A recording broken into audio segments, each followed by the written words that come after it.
EFSH Stock Analysis and Price Predictions. Easy to buy. Watch this short 1-minute video till the end, find out.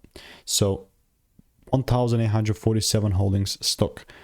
It's gone up 12% on Friday, which is a good performance, but it does not take away the fact that it's still not that bullish.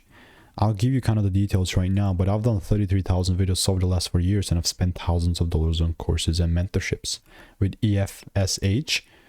Bearish market, not that I will just like randomly start buying or whatnot, but like we broke the structure here, and now we have this, have the supply zone.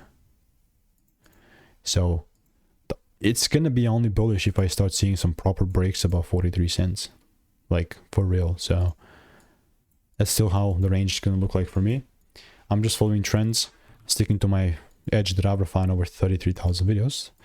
And if you want to make more money trading in a simple and easy way, just click the first link in the description. It's a free newsletter.